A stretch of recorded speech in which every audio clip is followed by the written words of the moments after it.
2017, when someone says aerospace, what are some things that come to mind? I think of global opportunities and a growing industry. Innovation and sustainability. I think of research and development. Possibilities. Aircraft and space exploration. So, you're a Canadian aerospace firm. Rumor has it you've been looking to make some investments overseas. But where? And why should you be investing in these places? In determining where to invest and why, we looked at three options: the Asian Pacific, European, and Middle Eastern regions. For the Asian Pacific region, the size of the market was attractive, as well as the innovation and infrastructure already existing there. However, problems were the political background and that they already have their own programs established there. For the European region, the US pulling out of some European countries could give room for Canadian firms to move in. However, too many aerospace firms already exist there, which brings us to the Middle East. The Middle East is known for innovation and as well liking luxury products, so we specifically looked and honed in on the UAE because of their economic foundation.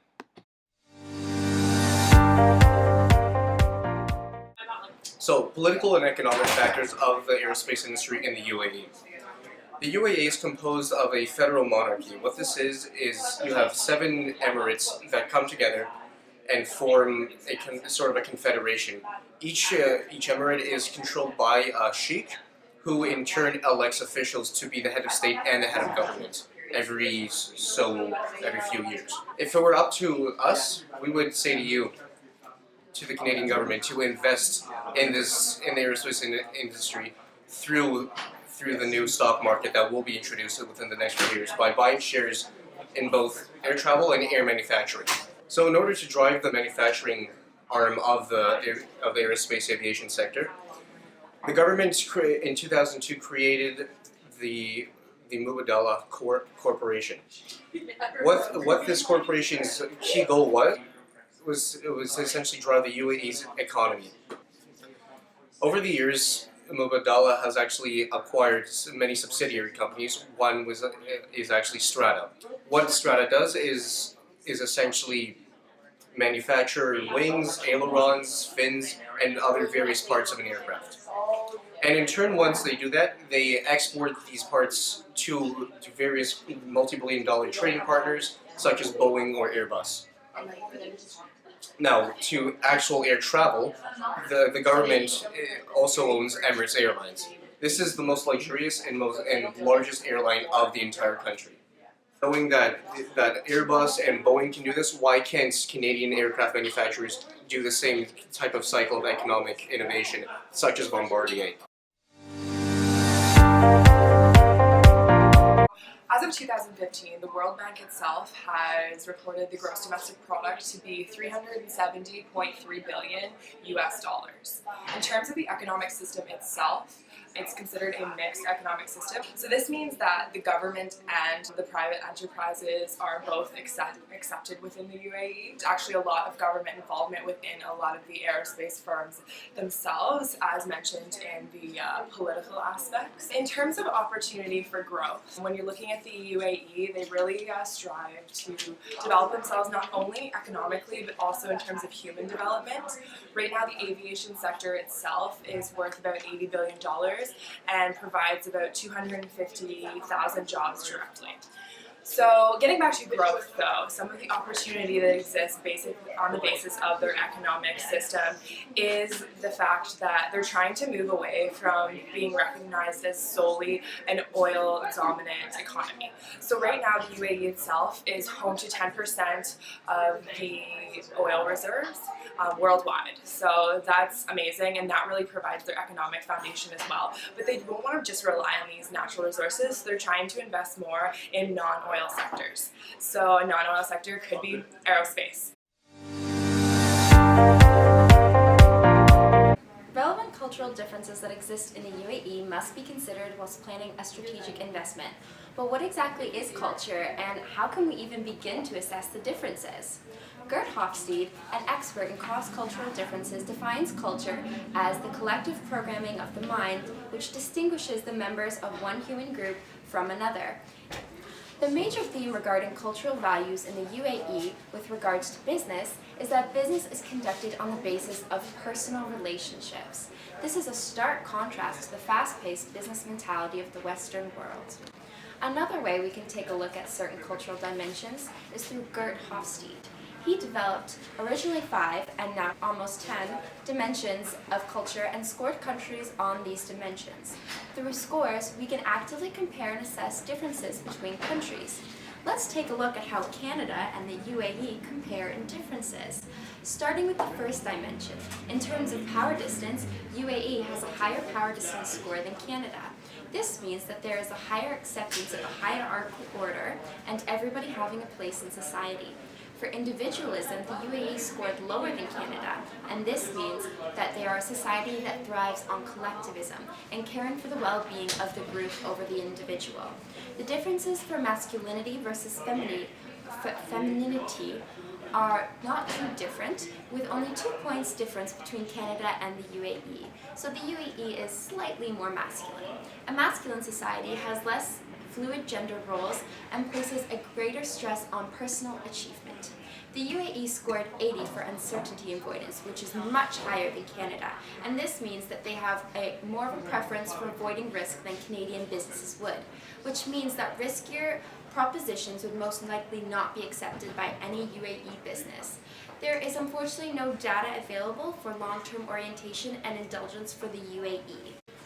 All of this information can be used as a great starting point for any cross-cultural program designed for Canadian expats traveling to the UAE.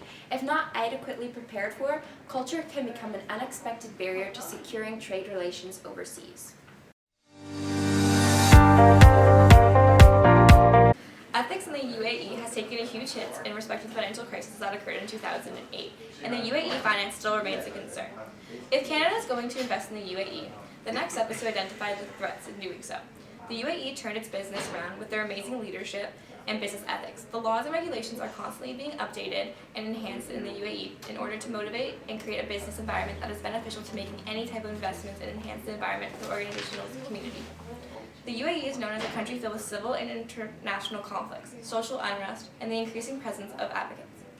These damaging factors might place dangerous increases for the risk of asset exploitation, currency manipulation, and contract negotiations, and for the threats towards labor securities. The fluctuation in foreign currency exchange rates play a huge impact in payments in foreign companies that sell their products and services on a credit account, and could most likely face a loss due to the exchange rates changing. Another political risk is corrupt public officials. It is not uncommon for government to include these bribes, which are hidden as a commission or a surcharge. However, if foreign businesses are caught participating in these crimes, they can suffer reputational damages affecting them globally.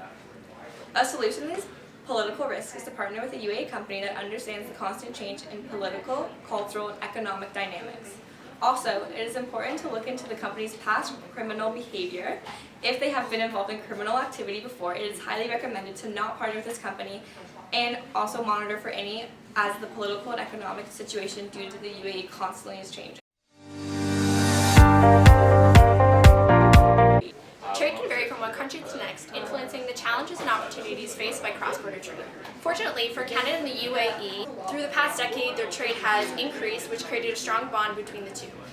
This relationship wouldn't be possible without the institutions and the policies, which creates a strong bond. A few examples of institutions might be the World Trade Organization, the United Nations, the World Bank, as well as the Canadian commercial corporations. These institutions create a strong bond between the two and create a stable investment environment.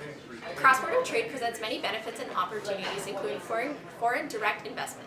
This occurs when a firm invests directly in facilities to produce and/or market products within a foreign country. Inwards FDI consists of acquiring or merging with existing firms in a foreign country.